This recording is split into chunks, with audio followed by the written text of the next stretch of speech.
Good morning, good evening, good day, and welcome to Dramabuds. I'm Francine, I really love K-dramas, and I'm going to spend as much time as I want talking about them. Welcome to my podcast.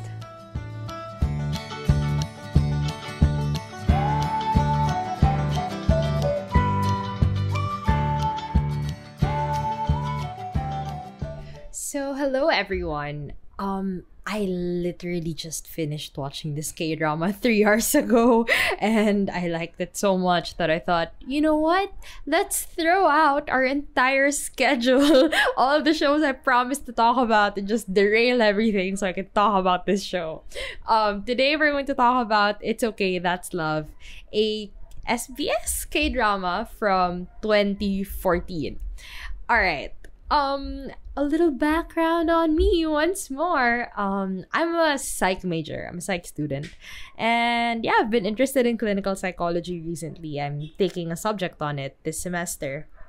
And I've heard about this show since it was airing. Back in 2014, I was still an XOL. I still am a fan of EXO, but I was like an active XOL back then. And of course, this was Do Kyung-soo's very first role, so of course we were all excited for it. But yeah, I wasn't into K-dramas back then, so I never really thought about watching it. But now that I am, I like K-dramas, I'm a psych student, I should probably give this a chance. And at first, I was not excited to start it because I watched Gong Yoo-jin in When the Camellia Blooms. And I liked the drama. It was warm and it was nice. I don't know if I'll talk about it someday, but When the Camellia Blooms was pretty okay for me, but I didn't really like her performance there. So I didn't have high hopes for this, especially since it was like 5 years or 6 years old at this point. But, to my surprise, wow, this show is... Oh, I could really say this is in my top 10. Not my top 5, but my top 10. But we'll get to that later. Okay, first, let's discuss like two major characters of the show. So, Ji Hye-soo, played by Gong Yoo-jin, is a psychiatrist who lives with her senior or her mentor, I guess, Jo Dong-min, played by Song Dong-il. And also her longtime friend, Park Soo-kwang, played by Lee Kwang-soo, who has Tourette syndrome. So, Hye-soo has an anxiety or disorder. According to the show, I'm not entirely sure about the diagnosis here, but if it's what they say it is, all right. So, she has an anxiety disorder regarding sexual activities because as a child, she witnessed her mom having an affair with someone her family knew. And so, like, she saw them kissing. And so, every time she kissed someone or was intimate with someone, she kind of felt like it was immoral or evil or gross. Something like that. And so, at the start of the show, she had a boyfriend, Choi Ho, played by Do Sang-woo, but he cheated on her with their friend, who is also his co-worker, Pulib, played by Yoon Jin-yi. And so, like, this further made her have intimacy issues. No, wait. They broke up not just because he cheated. Like, he cheated because they've been together for almost a year and they've never had sex. And he's a man and he wants it. I think based on my, recollection of that very early story arc.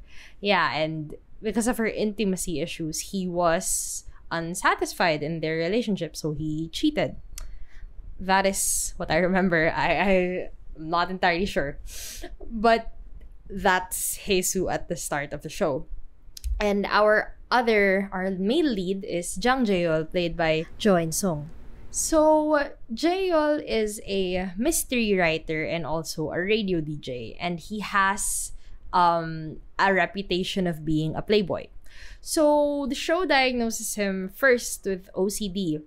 He keeps his surroundings in like primary colors only, and he can only sleep in bathrooms because when he was a child, he had an abusive stepfather who would harm him, his mother, and also his older brother.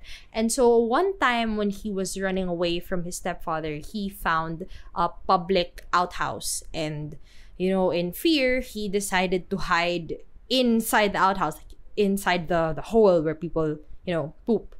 And so for some reason, he felt very safe in that situation, and for the rest of his life, he could only sleep peacefully without having any nightmares in bathrooms, like even just toilet rooms, public restrooms. Yeah.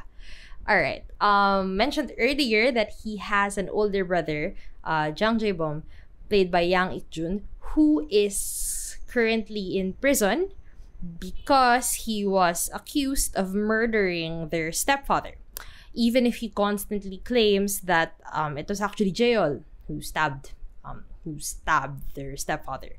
And he actually was released from prison 3 years prior to the start of the show.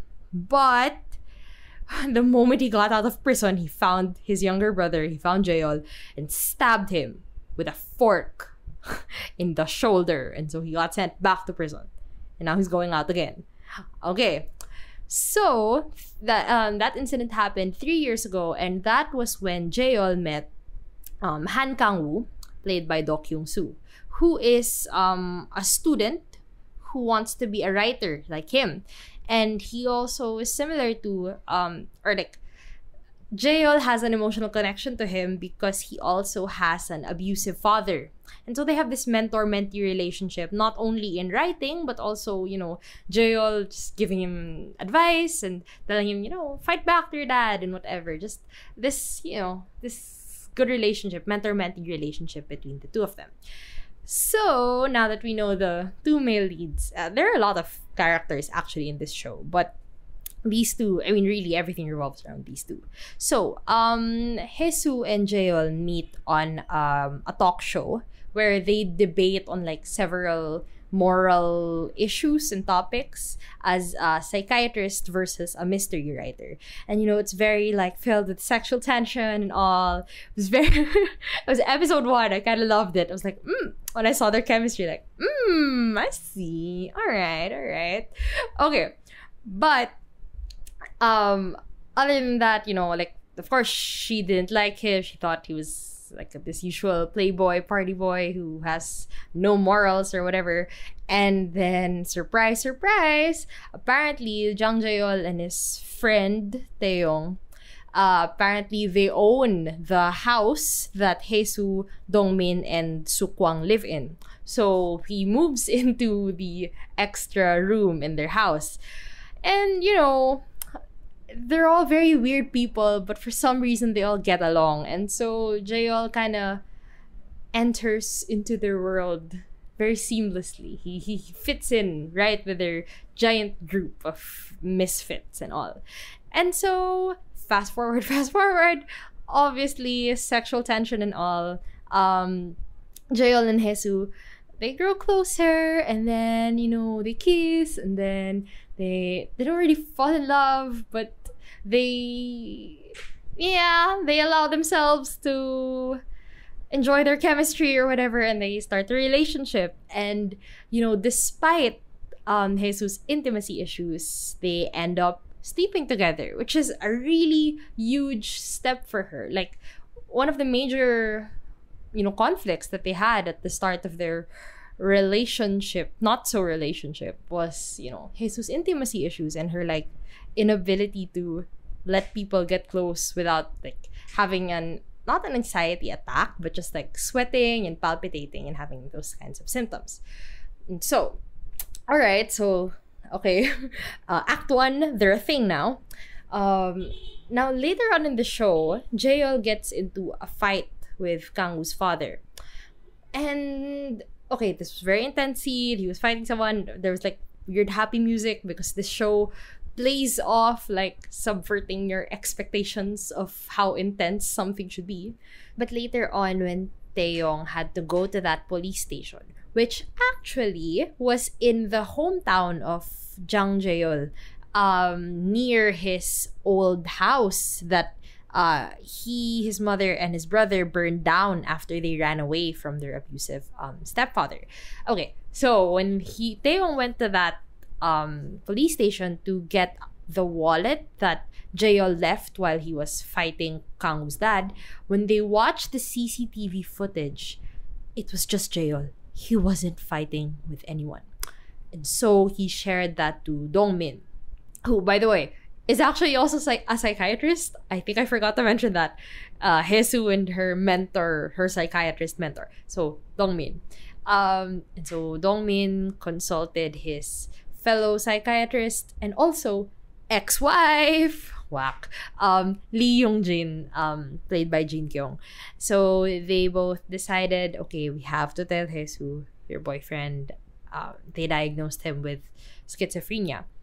And so they told Hesu, it took her a while to accept it and to like realize all the symptoms or the signs that Jaeol was actually hallucinating Kangwoo all this time. Like one time when they were on a trip, he just picked up his phone and started talking to Kangwoo, and she asked, "Who's that?"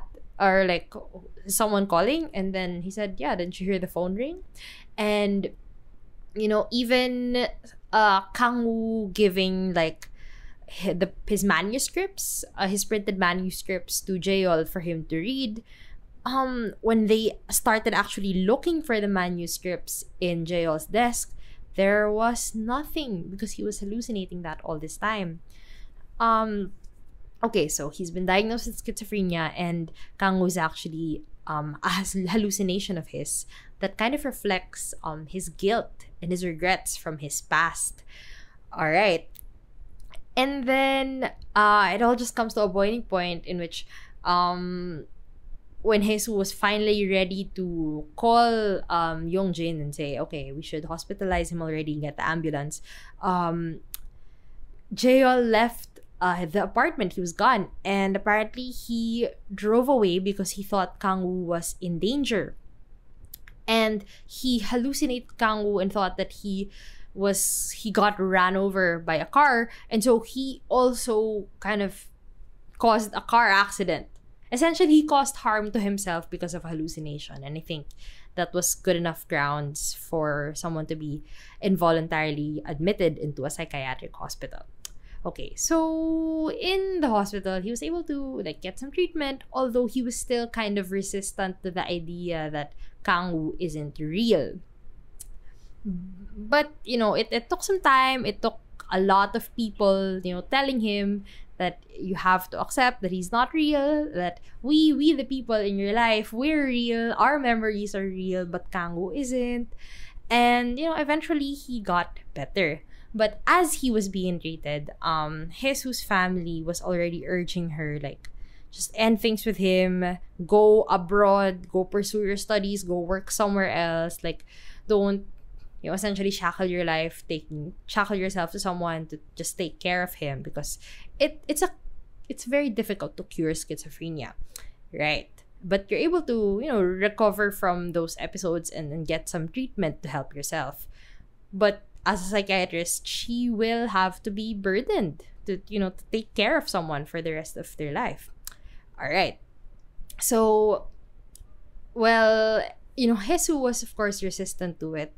But she eventually took a sabbatical for a year because, when Jaeol was kind of getting better now, he was the one who said, you should go out there and, do whatever it is you want to do. And if you come back in a year and you still haven't stopped thinking of me, then okay, let's do this.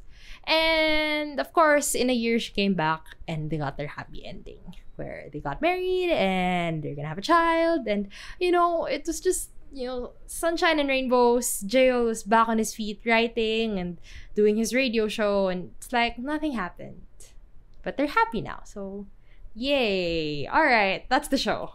Yeah, I summarized pretty much the entire show. All right, so I like the show. I mean, really, I could look back at it and say, I really like this show. It was not perfect by any means. Was not Perfect. And we'll get to that now. So there were really some things that I was just not a fan of. First, the first thing off the top of my head that these were scenes that I skipped. Really, I barely skipped any scenes, but these scenes when it was Sukwang and Osonyu, played by Lee Sung-kyung, who were having their love line interactions. Okay, here's why it's weird. Sukwang, he's fine. But Lee Sung-kyung, Osonyo. Osonyo is, at the start of the show, she's a high school student. Yeah, a high school student, or I think she was a dropout at this point, but she was of that age and she was just about to be an adult there. And then, apparently, Sukwang is attracted to her. He's an adult. She's a minor. Barely, but she's still a minor. And you met her as a child. And then, she had a boyfriend that was around her age and, like, essentially kind of waited. Oh, I don't know if this is accurate because I skipped a lot of the scenes. They made me uncomfortable. But like, he's essentially kind of attracted to her as a child, as a minor. And then she became an adult. She had her birthday. She became an adult. She broke up with her boyfriend and then they became a thing. So isn't that kind of predatory? Like, you're attracted to this minor and then you hire them, or he told Jeol to hire Sonyo to work in the cafe below their house so that he would work with her. And then, he kind of allowed his feelings to grow, but he got rejected, or she was taken, but eventually she also kind of fell for him and then they became a thing. Is this not low-key, high-key predatory? I don't know. I did not want to watch any of those scenes. And then they became like an actual, love line with like kisses and stuff. And I thought, nope, no, not for me. But, okay, let's move on. I really don't want to talk about that. It was just so weird for me to watch. Okay. Another thing I did not like about this show. Okay. So as I was watching it around episode 2 or 3, I noticed, there are a lot of close-ups in this show. I thought, there is another K-drama I watched with a concerning amount of close-ups, which is Moon Lover's Scarlet Heart Rio. I will definitely talk about that, like, soon. Okay, so Scarlet Heart. And then when I checked the Wikipedia page of the show, guess who the director was? Yeah, boy, it's Scarlet Heart. Oh no! This show came first. This was in 2014. Scarlet Heart was in 2016. And you're telling me in those 2 years, you still decided to use the same, like, directing and camera work style? The intense close-ups for almost every single line? But, I have to admit, this was actually kind of better than Scarlet Heart in that way. Like, sometimes there were, like, interesting angles, or, sometimes there were conversations that were not filmed close up. So, I just think, like, okay, so maybe when this director got the project of Scarlet Heart and casted all these beautiful actors and actresses, he said, you know what? Let's not waste their beautiful skin. Let's film every dialogue close up. So, I don't know. It was insane. Like, I swear, my TV's huge, okay, compared to, like, the distance from the TV to my seat. Just seeing Gong Yoo-jin's and Jo In-sung's face constantly up in my face. Like, alright, I see you, director. I see what you're trying to do. And I did not like it, but because I watched Scarlet Heart first, I've gotten used to it. Right? But I watched Scarlet Heart on View, which kind of has a lower quality. Like, they say it's full HD, but it doesn't feel like Netflix HD, which is just super HD. And wow, okay, I see every single pore on your face. All right, you go take care of your skin, okay? You never know when you're gonna meet a director like this in your life. Oh, I just hated that, but I got used to it. Okay, another thing that bothered me at the start was that it seemed overly sexual. And I don't know, man, maybe I'm just a prude or something. Or no. Okay, seriously speaking, like, K-dramas are pretty vanilla compared to, Western shows. I mean, most K-dramas. There are some raunchy ones out there, but like not to the extent where Western shows get super raunchy. So I just think I was just shocked. Like, oh, people talk about sex openly. Oh, all right. I'm not used to that in K-dramas, but I guess this show breaks a lot of those, like, not really taboos, but those conventions. Like, in general, speaking about mental health is not super common, at least, especially in those times. It's more common now, but definitely in 2014, it was more of a taboo. So at first, it was a little uncomfortable. But like at the amount that they were talking about it, you just get kind of desensitized. And then it becomes refreshing, question mark. It kind of refreshing because like they're adults and they're all comfortable. They're all friends with each other. Why wouldn't they talk about their sex lives and sex in general? And especially since our main character, Hesu, was dealing with an anxiety disorder related to like sexual activities, it kind of makes sense that it's a topic that would pop up. So yeah, it was a little awkward at the start, but you get used to it and it's not so bad. But another issue that I did not like about this show was kind of how it dealt with consent a little bit. Like, okay, I love the sexual tension and all, but just like the randomly kissing her before they were in a relationship, like I'm not a fan of that. It's very like those things in older K-dramas that make you uncomfortable. And I mean, I'm not saying that K-dramas are super progressive now. Like some shows still do that. But at least now you know that you're supposed to feel uncomfortable by it. Or they're doing it a lot less than they used to. Because like before they used to make like, those forced kisses or whatever. It was super rampant in K-drama. And like you're supposed to treat that as like this big romantic moment. But now, now we're all kind of more cognizant of how that's not an okay thing. So it's a product of its time. It's a 2014 K-drama. I'll give it a pass on that. But in general, like as the relationship actually progressed for real this time, like it was a very healthy relationship. And there. So it really made up for it in the future, in the future of the relationship. But the start was a little bit, really? We're just gonna let this slide, but okay. Alright. So those were the things I outright did not like. But then there were some things that I'm like, it's okay. It's not too bad, but it's okay.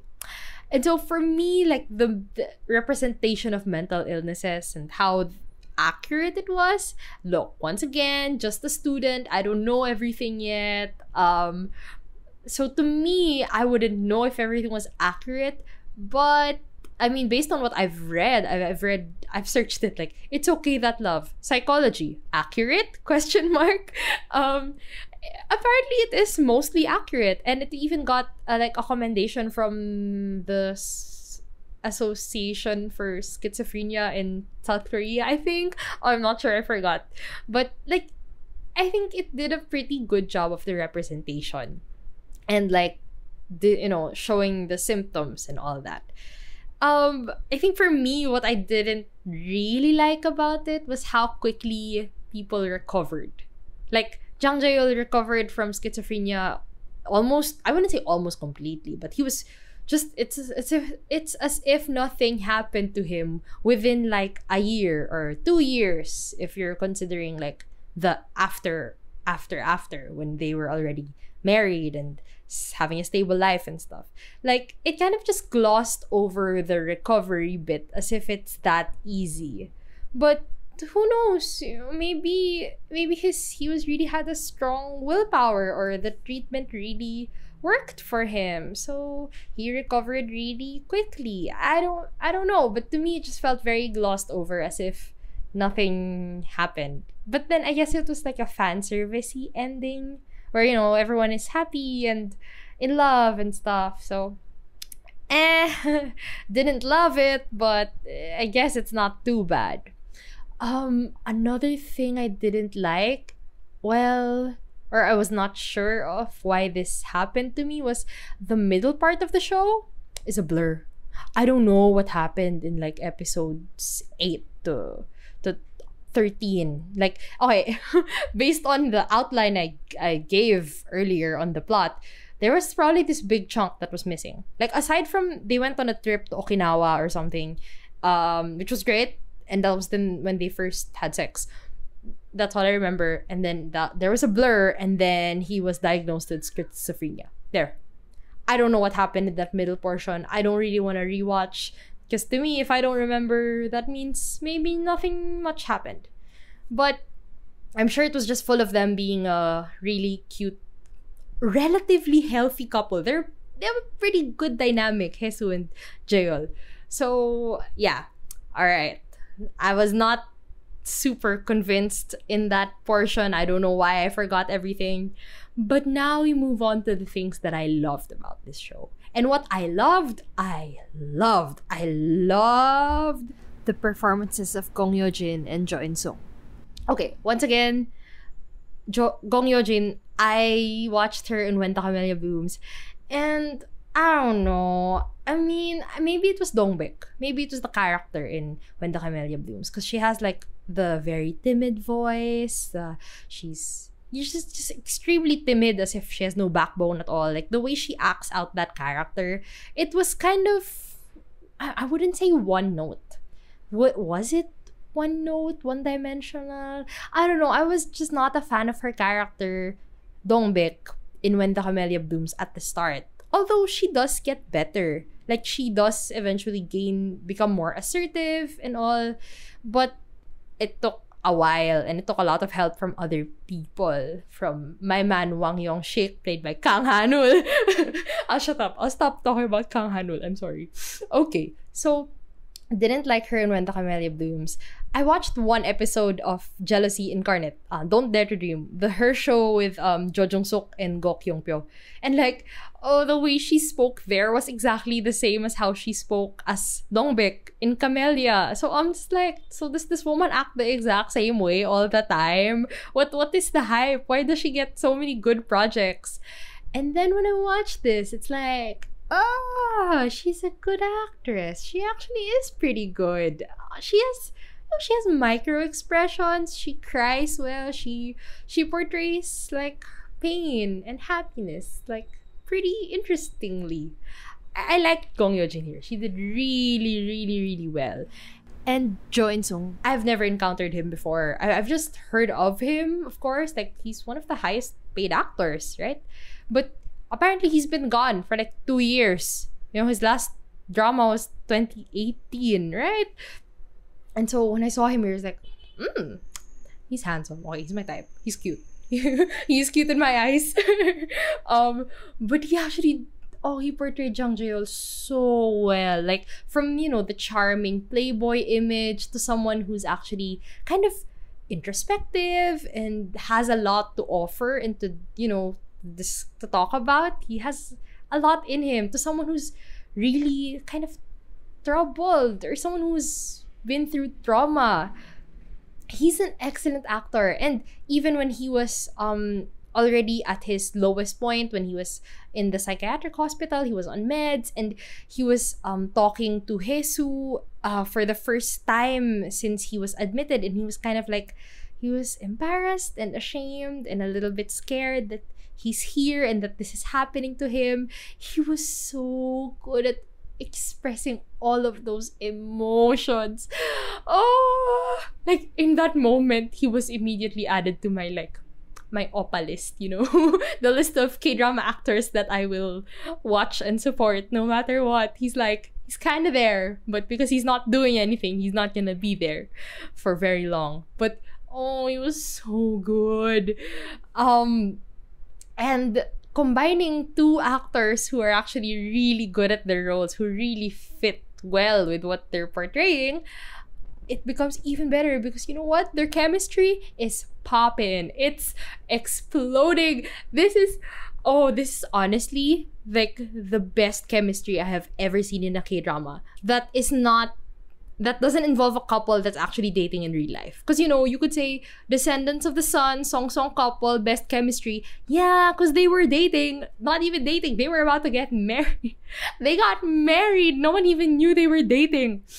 Oh, rip. Rip Song Song. I'm so sorry for bringing that up. But anyway, it's like, I don't know if there were rumors that Choi In-sung and Gong Yoo-jin were dating at this time, but I will assume there were no rumors and that they were just so good at acting like a couple. Like, they really looked like they were in love. Like when they had to be like, intimate and like affectionate, like it was just perfect. And okay, once again, coming from When the Camellia Blooms, Gong Yoo-jin had no chemistry with Kang Han-ul, the love of my life. Really. I mean, I don't know. They were very sweet, but I think it's just because their real life relationship is, she's like a really cool person, and Kang Han-ul is this very nice, sweet baby boy, and so I didn't feel like a romantic relationship going on there. But here, oh my gosh, Gong Yoo-jin and Choi In-sung. If I were like an active K-drama stan at this time, I probably ship them because the chemistry was really just off the charts. And yeah, because their chemistry was so good, like you could believe their struggle to be with each other, or just like the struggle of watching someone you love go through something or experience or have an illness that you can help with, but they also have to help themselves, like to get over or to start recovering from schizophrenia. Like, Jaeol really has to acknowledge that Kang-woo is not real. And he can't just be saying it. Because like he could constantly say, yeah, I know he's not real. I don't see him anymore. But to genuinely believe that he's not real, to know that he's not real, that takes a lot. And it's so difficult to like get through all those hallucinations and all those like very quote-unquote real feelings and memories, right? And so Jesus like really pleading with him, like, Kang-woo isn't real, but I am. Our memories, our happy memories together, those are all real. And it was episode 15, right? I think it was episode 15 when Hesu visited him when he was hospitalized. And as a doctor, but also a person he knew in real life who he loved, it was a conflict of interest, and it would interfere with his treatment if you interacted with him. And so she was actually penalized for that. She was suspended from seeing her patients because she went to Jaeol's room to talk to him. But like, you understood how desperately she wanted him to get better, and how like it hurt when they had to be separated because of, other than what Jesus' family was saying, it was also like Jaeol was the one who told her to go, right? To go on a sabbatical, go travel the world, do whatever you want. And like, find yourself while I get better. And when you come back, we'll see where this goes. Like, but a part of me knew, like, there is no way they would not end up with each other because they love each other so much. And, like, of course, a lot of shows do that, but it's hard to sell it.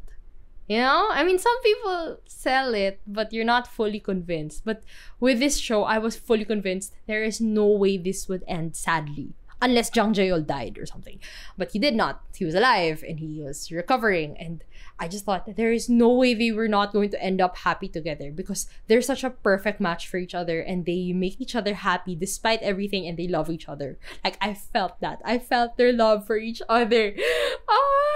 The chemistry was so good. It was just so good. There. I've said so much. Because I really, I would rewatch, their scenes and everything, because I thought, wow, that's beautiful. I felt the love in that kiss, that hug. But, okay. Moving on, Francine. Move on. Okay, alright. Another thing I loved about this show was that they actually acted like adults.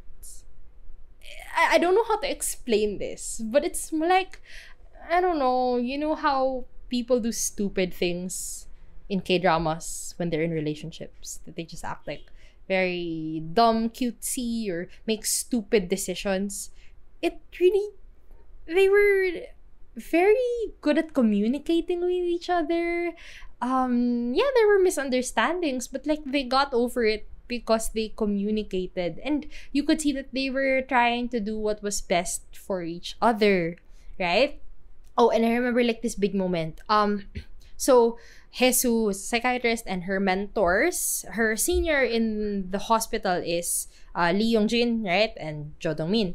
And of course, when she found out that those two diagnosed Jaeol with schizophrenia, she was a bit resistant to the idea. She still wanted to confirm it. Like, maybe it's just something with drugs that he's taking, or medicine that he's taking, or maybe it's a neurobiological thing. Maybe it's not necessarily schizophrenia. But, you know, of course, like, you don't want someone you love to suffer with that kind of illness. So you kind of, you know, stages of grief, denial. You're stuck at denial. And then Young-jin said, whenever you're not acting like yourself, or you're right, like, you're a doctor first, you should look at this objectively. But when you ask, so when you say that you're going to fix everything, like, we don't trust you, something like that. But when you ask for help from us, that's when we know that you're acting rationally, right? And so, you know, Jesus at first resists that. She tries to probe information from him, and you know, you'd think like, oh, is she gonna go down the route of like trying to quote unquote fix him on her own? But eventually, when she really confirmed that, okay, Kang-woo is really a hallucination, she asked for help. She called Young-jin and said, okay, we need to hospitalize him. He's in danger. He's endangering himself. Like, she used to lie that no, he doesn't do anything risky to his health or his life. But then she really came clean after a while and said, okay, yeah, he has some risk-taking behavior, and you know, he needs help. But she, as not just a doctor but also his lover, was not at the right position to give him that help, because there was too much like conflict of interest and all. And so I like that, like, she admitted that she couldn't do it on her own, that she couldn't fix him. And I just felt like that's a very mature thing to do. And like, other K-dramas would have taken the route of, no, I'll fix him with my love. But no, she acknowledged that she needed help, and this wasn't something that she could do on her own, and something like ethically, as a doctor, she should not do. I really like that aspect of her character, and in general, most of them. Question mark. No, but really just Jesus and Jaeol, very fleshed out characters that acted. They were not annoying. They were not unreasonable or irrational to me. Another thing I liked was the reveal of Kang-woo. Like, the official big reveal of Kang-woo as a hallucination. Because you kind of got hints from it before. Like, this one scene where, okay, so Kang-woo said that he had a crush on this girl, but he didn't know how to tell her or whatever. So he and Jaeol went to that girl's house, and then Jaeol threw a rock at her window and introduced Kang-woo to her, and then ran away. And they were laughing as they were running away. And turns out that girl was actually Jaeol's like childhood friend or childhood crush, right? But as he was seeing it, it really was just some random girl that Kang-woo liked. And so there were shots of the two of them running away and laughing and stuff. And then there was one shot where it was just Jaeol running alone. And then it switched back to a shot with Kang-woo in the picture. So like, in that moment, you kind of had the idea like, what? Is he there? What happened there? And then there was the incident I mentioned earlier where the phone wasn't ringing, but Jaeol thought it was. And so there were like little hints, but it was never explicitly stated until the incident with the CCTV footage. And okay, the big reveal for Jaeol personally was Jesus told him, like, there's always a contradiction when you have a hallucination. So just observe Kang-woo the next time you see him. And Jaeol observed Kang-woo and saw that he had bruised, bloody, cut feet. He was always barefoot. And then like all the times that he saw Kang, we realized he was never wearing any shoes. And he always had bloody feet. And then he had a flashback to himself when he was younger and he was running from his abusive stepfather, that he also had the same bloody bare feet. And that was when he realized, oh, Kangwoo really is just a reflection of myself when I was younger. Right? And I got goosebumps when that reveal popped up. I was like, oh, damn. And then also the realization that they had known each other for 3 years. Kangwoo was supposed to be in 11th grade now, but he looked consistently the same for the past 3 years. Right? Like, that was crazy to me. And like, of course, we knew that he was a hallucination all this time. But when Jaeol was the one realizing it, wow, goosebumps. And Kyung-soo is a great actor, actually. I gotta admit, for his first ever role, I'm surprised he got this role, but he did really, really well in it. So I'm super proud of him. And I'm also proud of him now. Look at how far he's come as an actor. Gosh, the best idol actor out there. Only perhaps second or same level as my boy Im Shi-wan, Jangre of Miseng. Never gonna give up on my boy. But anyway, and okay, what else did I love about this show? Last, the OST. I mean, this is the same director as, Scarlet Heart. And I don't know if it's the same person who made the OST or got all these artists, but I would assume it's kind of a similar team. But damn, this is one of the best OSTs I've ever heard in a K-drama. Because like, they even used foreign pop songs, foreign indie songs and stuff. And it really fit the scenes well. And it fit like this kind of, it's not whimsical, but it's a lighthearted vibe. And like all the songs are pretty lighthearted in general. There was no like dramatic ballad where someone is, belting out a note while sad. Like I really don't think there was any song like that. But I think every single song really fit the vibe of the show, which is right, not whimsical, dysfunction. No, I can't. There's no word for it. But it's a really great OST. And this is also the beginning of the OST king himself, Mr. Chen. The beginning of his OST king career. Best Luck is a great song. It's a really, really good song. And I can't believe he sang this, in the second year of his career after debuting in EXO. I mean, the man, the myth, the legend himself, Mr. Kim Jong-dae. The best. So, yeah, just a great OST all around. I love the show. Yeah, that's it for me today, This is a show that when I ranked it, okay, because like obviously I have a K-drama list where I have several like criteria for, okay, is it mostly positive? Could I say mostly positive things about this show? Yeah, I like this show a lot. Did I have emotional attachment, or was there an emotional impact on me? Yeah, I love the characters. I love the romance. Was there something very positive about it? Like this one factor that's extremely positive. To me, it's the chemistry between the leads. It just drives everything, and it makes everything believable because you could believe that these two people love each other. So I think, yeah, that's extremely positive. And the last is, would this be like an easy recommendation for me? Like, to anyone, I would recommend, yeah, you should watch this show.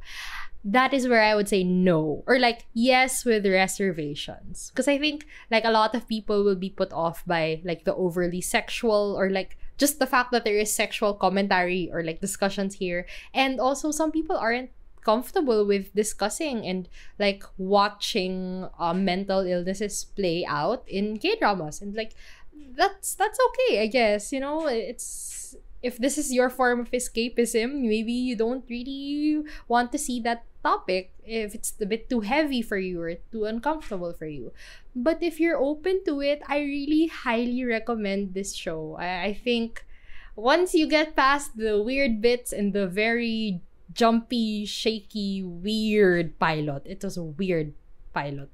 But once you get past that and like stick to it, I think this was a really, really worthy watch. And I enjoyed, the binging for the past 3 days. It helped me just pass time very happily. So that's it for me today. I hope you all give this show a chance. It's old. It's a product of its time. It's not perfect, but it's a pretty good show. So thank you everyone, and see you on the next episode.